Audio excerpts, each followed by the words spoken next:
সুন্দরবন। এখন যতটুকু অঞ্চল নিয়ে সুন্দরবন আপনারা জানেন, প্রাচীনকালে তার থেকেও বেশি অঞ্চল জুড়ে ছিল তার বিস্তার। আর সেই সুন্দরবন অঞ্চলের ভিতরে প্রায় 1000 বছরের এক ইতিহাস লুকিয়ে আছে। নমস্কার বন্ধুরা, আজ আমি আপনাদের নিয়ে চলেছি এক আশ্চর্য জায়গায়, যেটি হয়তো অনেকেই চেনেন না। কলকাতার কাছেই একদিনের মধ্যে ঘুরে আসার মতো এক ঐতিহাসিক ও প্রাকৃতিক সৌন্দর্যে ভরপুর অব্বির জায়গা, জটার দেউল। এটি পশ্চিমবঙ্গের একমাত্র রাজকীয় শিখর শৈলীর মন্দির, যার বয়স প্রায় 1000 বছর।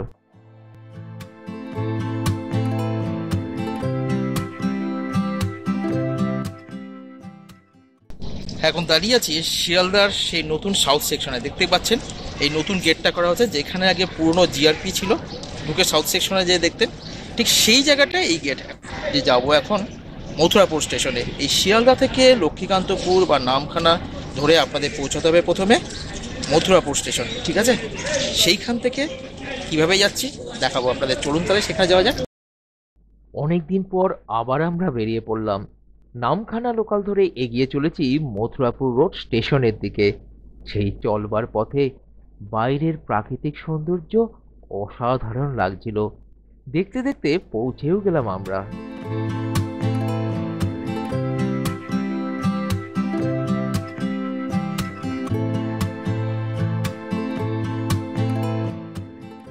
প্রায় 1.5 ঘন্টা পরে শিয়ালদা সাউথ স্টেশন থেকে এসে নামলাম মথুরাপুর রোড স্টেশনে।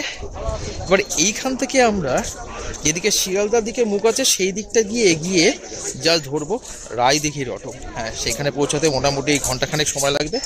এবার সেই রায়দিঘি থেকে কিভাবে আমরা জটার দেউল দেখতে যাব সেটা আপনাদের দেখাচ্ছি, ঠিক আছে? আগে রায়দিঘি পৌঁছাই, সেই জায়গাটাও খুব সুন্দর, ঠিক আছে?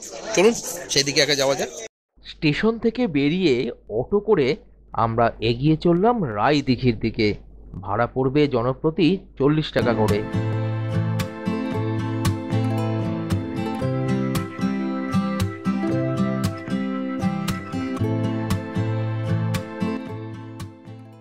এখানে পৌঁছে গেছি এখন রায়দিঘি।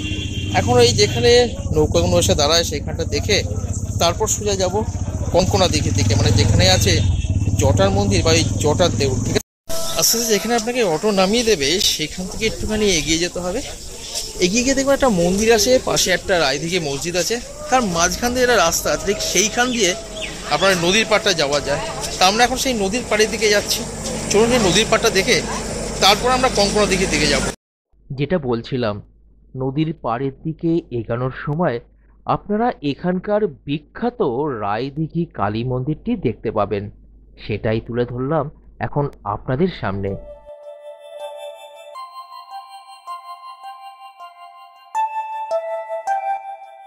এবারে এগিয়ে চলেছি রায়দিঘির মণি নদীর পাড়ের দিকে। মোহনা থেকে মাছ ধরে চলে আসবার পরে বড় বড় ট্রলারগুলো এখানে নোঙর করে রয়েছে। এখানে নদীর শীতল হাওয়া, আর অপরদিকে কঙ্কন দিঘি।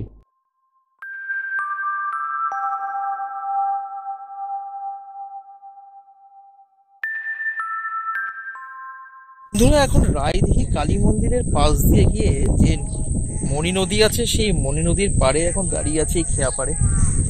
অসাধারণ লাগছে। আপনারা আসলে পরে এই জায়গাটা কিন্তু অবশ্যই দেখে নেবেন একবার জটার দেউল যাওয়ার আগে। খুবই সুন্দর, অসাধারণ। এই গরমের মধ্যেও কিন্তু এই মণি নদী থেকে আসা ভেসে আসা ঠান্ডা হাওয়া বেশ ভালো লাগছে। আর চারদিকে দেখতে পাচ্ছেন পেছনে যে এই মাছ ধরা নৌকাগুলো এখানে এসছে। এখান থেকে কিন্তু ভালো ইলিশ পাওয়া যায়। বেশ ভালোই লাগছিল। কিছুক্ষণ এখানেও কাটিয়ে গেলাম আমরা।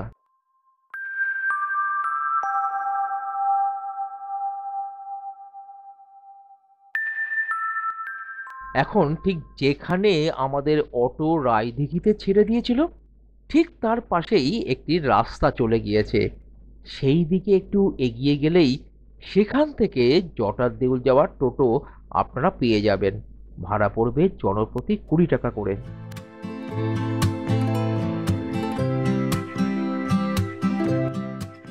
মণি নদীর উপর দিয়ে এগিয়ে চললাম আমরা। এই কঙ্কন দিঘির সুন্দর গ্রাম্য পরিবেশের মাঝখান দিয়ে এগিয়ে চলবার সময় দুই পাশের প্রাকৃতিক সৌন্দর্য সেই চলবার পথকে করে তুলল মনোরম।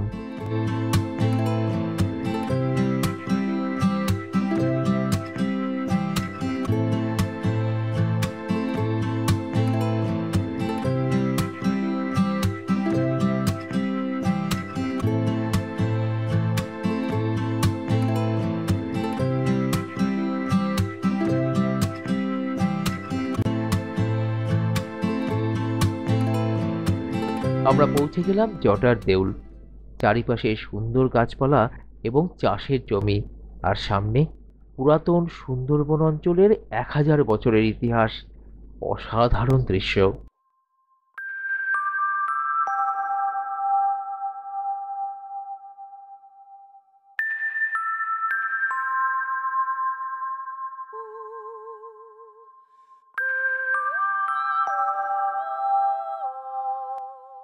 বন্ধুরা, পৌঁছে গেছি সেই কঙ্কনা দিঘির ওইখানে জটার দেউল। আসলে জটাধারীর মন্দির, তাই জটাধারীর মন্দির থেকে আস্তে আস্তে ওই জটার মন্দির বা জটার দেউল হয়েছে। এখানে যে মন্দিরটা আসলে দেউল আকৃতির, দেখতেই পাচ্ছেন পেছনে, তাই জন্য এটাকে ওই জটাধারীর দেউল থেকে আস্তে আস্তে জটার দেউলে পরিণত হয়েছে। তা চলুন মন্দিরটা যাই, মন্দিরটার ভেতরে দেখি, ও দেখতে দেখতে আস্তে আস্তে এর ইতিহাসও জানবো। তারপর কিভাবে এখানে আসবেন সে তো অবশ্যই আমি জানিয়ে দেবো। ঠিক আছে, চলুন তাহলে আস্তে আস্তে মন্দিরটা ভালো করে দেখে নেওয়া যাক। এটা কিন্তু প্রায় 1000 বছর পুরনো। মন্দিরে প্রবেশ করবার আগে নিয়মাবলী দেখে তারপরে আমরা প্রবেশ করে গেলাম। বিকেলের আলোতে অপূর্ব লাগছিল এই দেউল বা মন্দিরটিকে। অবাক চোখে দেখছিলাম ভারতের তথা এই বাংলার 1000 বছরের প্রাচীন এক ইতিহাসের সাক্ষীকে।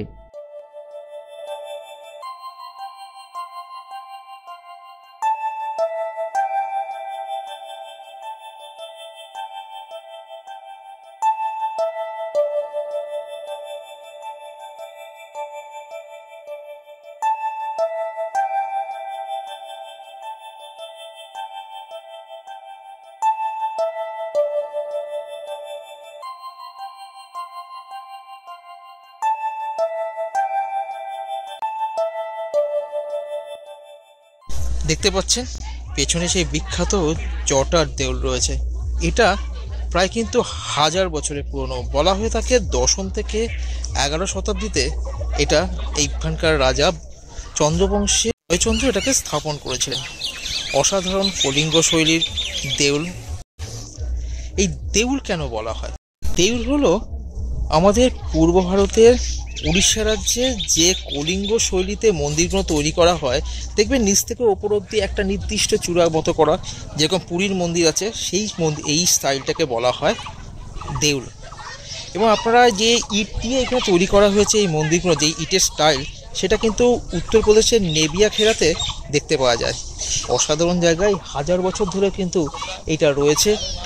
আরেকটা কথা, বলা হয়ে থাকে যে অনেক সময় দেউলে নাট মন্দির পাওয়া যায় না, কিন্তু এইখানে কিন্তু নাট মন্দিরটা রয়েছে, যদিও ধ্বংসপ্রাপ্ত। এবং আর্কিওলজিক্যাল সোসাইটি যা পেরেছে সেটাকে অনেকটা রিনোভেট করেছে, অনেকটা উদ্ধার করেছে, আর এই জিনিসটাকে বাঁচিয়ে রাখার চেষ্টা করছে। একটাই কথা, আপনারা আসুন, দেখুন, কিন্তু হ্যাঁ, নোংরা করবেন না, নষ্ট করবেন না, কারণ এটা আপনাদের একটা 1000 বছরের ইতিহাস, এটা মনে রাখবেন। অনেকে এটাকে সম্রাট প্রতাপাদিত্যর বিজয়স্তম্ভ বলে, কিন্তু সেটা তা নয়। 1875 সালে এখানে খনন কার্য করার সময় একটা তাম্রপত্র পাওয়া যায়, তাতে জানা যায় এটা রাজা জয়চন্দ্র তৈরি করেছিলেন। অবশ্য সেই তাম্রপত্রটা এখন কোথায় আছে কেউ জানে না।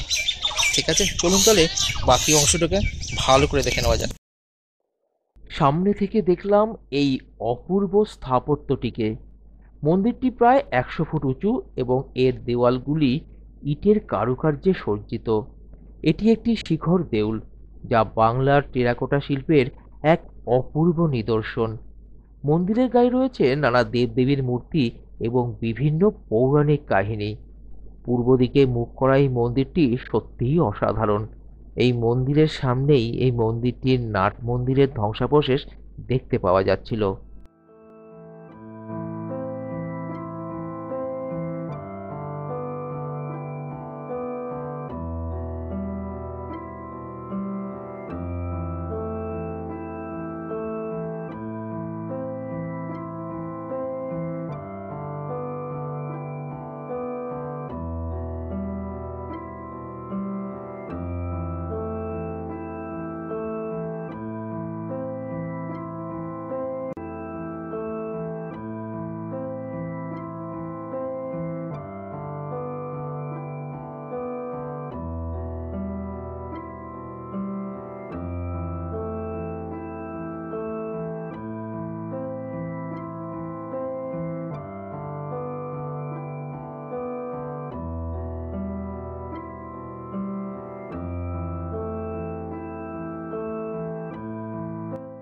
একটা জিনিস লক্ষ্য করেছেন, মন্দিরটা কিন্তু পূর্ব দিকে মুখ করে। আর হ্যাঁ, আর মন্দিরের নিচে নামার সময় গর্ভগৃহে কিন্তু অনেকটা নিচে নেমে যেতে হয়। সেখানে রয়েছে কিন্তু জটাধারী শিব। এই জটাধারী দেউল থেকেই আস্তে আস্তে জটার দেউলে রূপান্তরিত হয়েছে। এছাড়াও শিবলিঙ্গ ছাড়াও অন্যান্য দেবদেবীর মূর্তিও এখানে কিন্তু আপনারা দেখতে পাবেন। মন্দিরের গর্ভগৃহের দিকে এগিয়ে গেলাম। জটাধারী শিবলিঙ্গের সাথে অনেক দেবদেবীর মূর্তি যে রয়েছে সেটাও লক্ষ্য করলাম। একই সাথে এখানে যে এখনো পুজো দেওয়া হয়ে থাকে সেটাও দেখতে পেয়েছিলাম।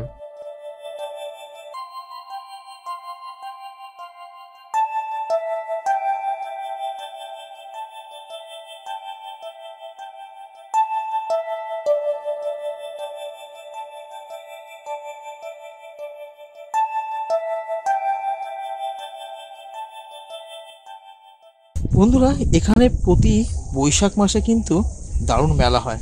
প্রধান আকর্ষণ কিন্তু ঘোড়দৌড়, এটা মনে রাখবেন, দেখতে চলে আসতে পারেন।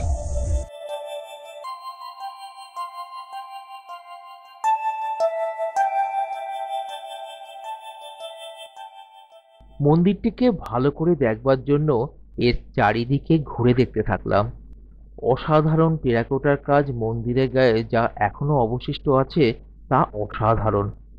একই সাথে যারা শহরের কোলাহল থেকে দূরে প্রকৃতির মাঝে ইতিহাসের সাথে একদিন সময় কাটাতে চান তাদের জন্য জটার দেউল একদম পারফেক্ট জায়গা।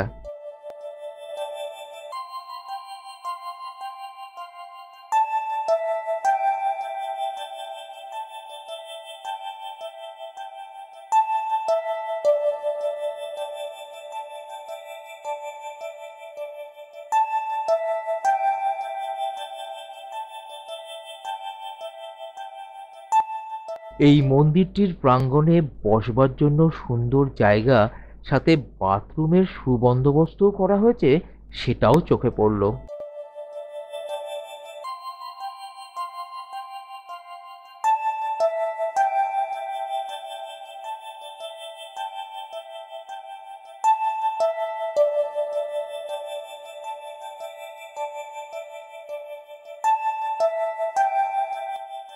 আশা করি আপনাদের ভালো লেগেছে আমাদের এই উপস্থাপনা।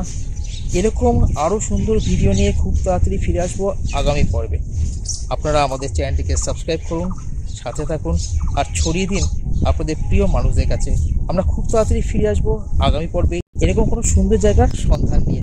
আর একটা কথা, আমাদের একটা ফেসবুক পেজ আছে সৌমেন উইথ মাদার বলে, এটাকে অবশ্যই আপনারা কাইন্ডলি একটু নিজেদের বন্ধু বান্ধব পরিবার আত্মীয় স্বজনদের মধ্যে শেয়ার করে দেবেন এবং অবশ্যই ফলো করে দেবেন। এছাড়া এর পাশাপাশি আমাদের একটা ইনস্টাগ্রাম পেজ আছে যার নাম সেম সৌমেন উইথ মাদার, আপনারা ভালো করেই জানেন। সেখানেও আমরা অনেক ছবি আছে যেগুলো আমরা ইউটিউবে দিতে পারি না, পোস্ট করতে পারি না, শেয়ার করতে পারি না, সেগুলো ওখানে আমরা শেয়ার করে দিই অ্যাজ এ রিল হিসেবে বা স্টিল ফটোগ্রাফি হিসেবে। সেগুলো যদি আপডেট পেতে হয় অবশ্যই আমাদের ইনস্টাগ্রাম চ্যানেলটাকে ফলো করে দিতে হবে এবং আমাদের ইউটিউব চ্যানেলে পাশে একটি নোটিফিকেশন বলে ছোট্ট বেল আইকন আছে, সেটাকে কাইন্ডলি প্রেস করে দেবেন। কারণ আপনারা অনেকেই আছেন, আমরা ফলো করেছি, দেখেছি ব্যাপারটা, যে আসেন চ্যানেলটা ভিজিট করেন কিন্তু নোটিফিকেশনটা অন করতে ভুলে যান। কাইন্ডলি একটু করে দেবেন। ঠিক আছে, তো দেখা হচ্ছে আগামী পর্বে। ঠিক আছে, সাথে থাকুন আমাদের।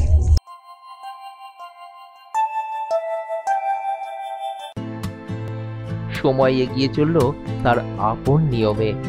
মন্দিরের পিছনের প্রায় সূর্যাস্তের সূর্য আমাদেরকে জানান দিল এবারে যে ফিরে যেতে হবে বাড়ির দিকে। এরকম সুন্দর ঐতিহাসিক সাথে প্রাকৃতিক জায়গার সন্ধান নিয়ে আবার ফিরে আসছি আগামী পর্বে। সাথে থাকুন আমাদের, একই সাথে দেখতে থাকুন আপনাদেরই এই প্রিয় চ্যানেলটিকে। দিনের শেষে একটাই কথা বলার, ভালো থাকুন, সুস্থ থাকুন, সাথে আপনার পরিবেশকে পরিষ্কার রাখুন, সাথে নিজের মন যেটা বলছে সেটাই করুন, নিজের সাথে সবার মনে আনন্দ ছড়িয়ে দিন।